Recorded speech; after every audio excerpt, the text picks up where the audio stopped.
meus queridos, voltaram aí do intervalo, simbora encerrar nosso processo da aula 5. Onde a gente parou, o governo português está sendo pressionado, Dom João, para retornar a Portugal por conta da decisão tomada de ter transformado o Brasil em Reino Unido em 1815. O famoso Reino de Brasil, Portugal e uma colônia que restava da África, Algarves, em troca, em resposta, melhor dizendo, ao Congresso de Viena, que determinava a legitimidade dos reis que haviam sido destronados.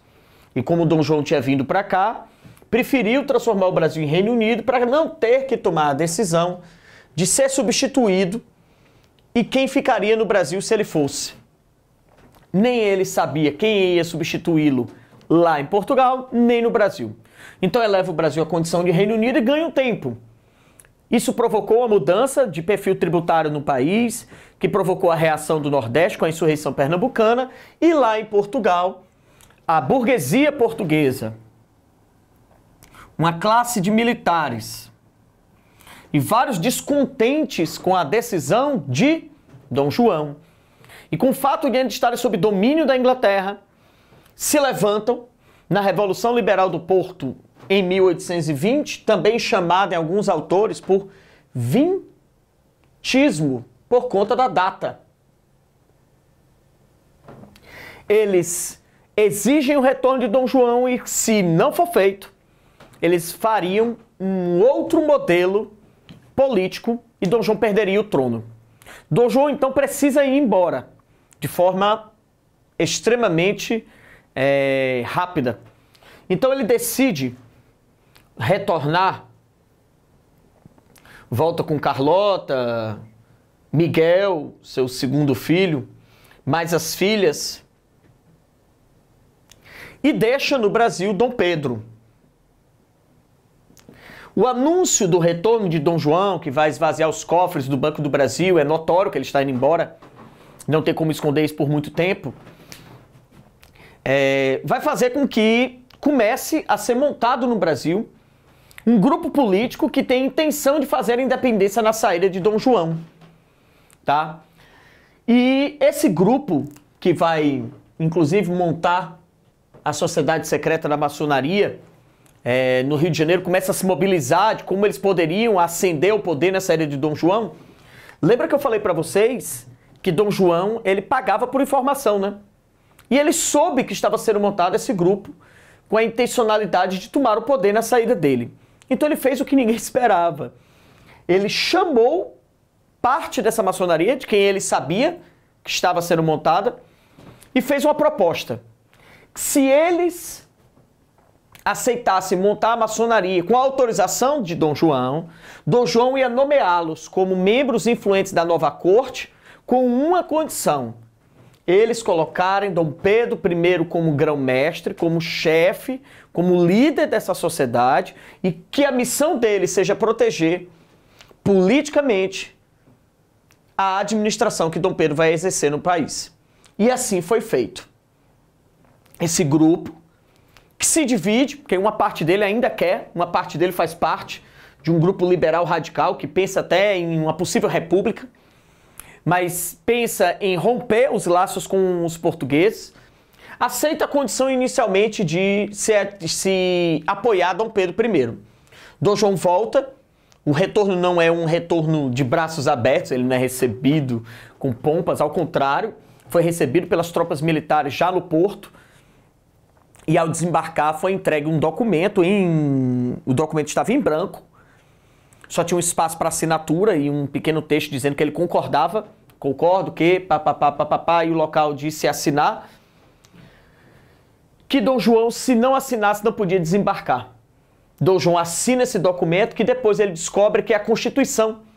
Portugal acaba de se oficializar como uma monarquia constitucional.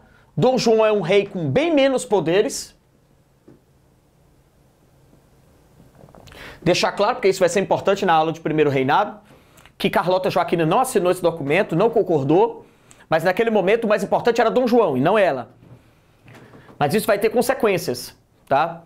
Dom João está com poder limitado e começa uma disputa política. Por quê? Aqui no Brasil, Dom Pedro governa sob a proteção da elite brasileira, que não é unânime sobre a presença dele aqui. E lá em Portugal, começa-se uma pressão política por conta das cortes portuguesas para que Dom João retorne. O Brasil mandou representantes para essa corte para negociar isso, essa transição.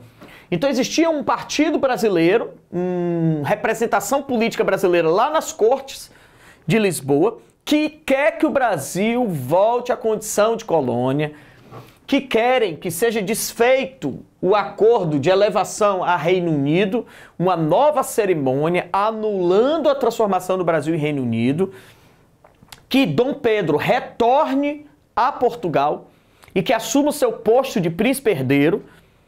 E essa disputa foi ficando cada vez mais acirrada, porque os portugueses não aceitam a estrutura que está funcionando no Brasil, que é quase uma monarquia independente. Mas não é oficialmente. Os brasileiros não aceitam voltar a ser colônia. E essa disputa foi criando todo o pano de fundo do processo de independência, tá? As cartas foram ficando cada vez mais agressivas no seu vocabulário. E quando você tem uma declaração de guerra, a padrão declaração de guerra, ou você invade o território, aí você faz uma declaração em física, ou então você envia um documento ameaçando e o outro responde. Começaram a vir ofícios de Portugal ameaçando o Brasil de uma possível guerra se Dom Pedro não retornasse, se Dom Pedro não assumisse seu papel. Lá em Portugal começam a chamar Dom Pedro pejorativamente de o brasileirinho, porque prefere ficar aqui. E Dom Pedro não é uma figura que gosta de política, tem muitos problemas emocionais, é um cara extremamente impulsivo, tá? Nos bastidores, né, da família real, há dúvidas se ele tem um transtorno de bipolaridade genético, ou adquirido até por DST, por ser um frequentador assíduo dos cabarés que aconteciam na época. Inclusive, Dom João teve que forçosamente casá-lo com uma herdeira austríaca, tá? Porque Dona Leopoldina, porque ele não tinha nenhuma pretendente aqui no Brasil, porque ele usava de sua influência para desposar as pretendentes, não se casava. E ao contrário, estava tendo inclusive um caso com uma jovem que era desses cabarés e que Dom João teve que afastá-lo dela. Então, Dom Pedro era um cara cheio de nuances, envolvido com alcoolismo. Era um cara que, na teoria, a elite brasileira pensava que poderia controlá-lo. Mas que, na verdade, era um cara difícil de trato. Então, dentro da maçonaria, se elegeu uma espécie de tutor. Havia alguns tutores que protegiam Dom Pedro e que recebiam esses ofícios e não repassavam para ele o que estava realmente acontecendo. Amenizavam as coisas. Criavam vários eufemismos para que ele não soubesse o que estava sendo dito. Até porque ele não tinha esse interesse de estar respondendo essas cartas. Foi nesse contexto a importância da família Bonifácio e Andrada, que ficava como essa espécie de tutor de Dom Pedro, principalmente José Bonifácio. Até que veio a carta definitiva, o famoso dia do fico. Uma carta que dava um prazo bem claro que se Dom Pedro não retornasse, desculpa, o Brasil seria declarado guerra. Ele seria declarado inimigo de Portugal. E ele ficou sem saber o que fazer, a elite brasileira também ficou perdida, como declarar essa guerra, teremos um exército, não temos exército profissional aqui. Haverá a participação dos escravos, será feita abolição para que o Estado tenha uma massa de soldados maior, como será esse alistamento, como será esse armamento. Então, enquanto se decidia isso, o prazo praticamente se encerrou e Dom Pedro resolveu voltar. E foi quando ele estava retornando a Portugal que veio o documento assinado pela maçonaria, que inclusive hoje se sabe que com a interferência de Dona Leopoldina, de que se Dom Pedro aceitasse ficar, a elite brasileira se unia em torno dele pela independência. E ele viraria, o título era o defensor perpétuo do Brasil. Dom Pedro decidiu ficar. Daí aquela famosa frase, é para a alegria geral de todos, diga ao povo que fico, porque ele decidiu pelas cortes brasileiras. A partir de então, a não ida de Dom Pedro acirrou o ânimo que já estava à flor da pele dessas cartas e dessas ameaças. Disse que no dia fatídico do 7 de setembro, simbólico, Dom Pedro estava brigado com sua esposa, porque tinha ido a Santos para ver sua amante, a Marquesa de Santos, Domitila. Ele fugia para Santos para não ter que resolver seus problemas políticos, mas os prazos se encerrando, acabou que parte da elite brasileira, da maçonaria e desses partidos políticos que estão mexendo suas influências pela independência, o encontram em Santos. Ele briga com a esposa, que se sentiu traído por ela ter levado esse grupo político para lá. Ela é destratada pelos funcionários da casa, que pensam que ela é amante de Dom Pedro, porque Dom Pedro lá é onde ele se mantém extremamente próximo de Domitila. Ele está brigado com a esposa, diz que brigado com a Domitila, que soube da briga com a esposa e colocou-o contra a parede. Pressionado por questões políticas, teria pedido para retornar ao Rio sozinho. E nessa viagem de volta, nas margens do rio Ipiranga, teria recebido o ofício de Portugal ameaçando ele. Ofício que vinha constantemente, mas que ele não lia, que ele não tinha acesso, porque tinha todo um grupo de assessores que intercedia antes dele ter acesso às cartas. E teria ele, num ato impulsivo, decretado independência ou morte. Não é a guerra não vai começar ali. Ali ele ordenou que um ofício fosse enviado a Portugal e a guerra vai acontecer dentro em breve. Aquilo ali fez com que alguns focos de conflito acontecessem no Brasil, tá? Esses conflitos se espalharam localmente. Alguns portugueses se armam contra os brasileiros, alguns brasileiros se armam contra os portugueses, até que nesse processo de independência vem a interferência da Inglaterra, tá? Tentando fazer um acordo de paz e aliança com Portugal e Brasil. Acordo esse que vai fazer nascer o nosso tratado de reconhecimento. Os conflitos vão continuar. Por alguns anos, inclusive no período regencial, nós temos conflitos ligados ainda na regência, tá? 9 anos depois, ainda com esse processo de independência, na região do norte do país. Então, esse tratado de paz é o famoso acordo onde Portugal, Inglaterra e Brasil assinam a seguinte condição: Portugal reconheceria a independência do Brasil mediante uma indenização de 2 milhões em libras esterlinas e reconheceria a condição do Brasil de um Estado independente, contanto que o herdeiro de Portugal fosse herdeiro do Brasil. O Brasil aceita essa condição, mas não tem um recurso.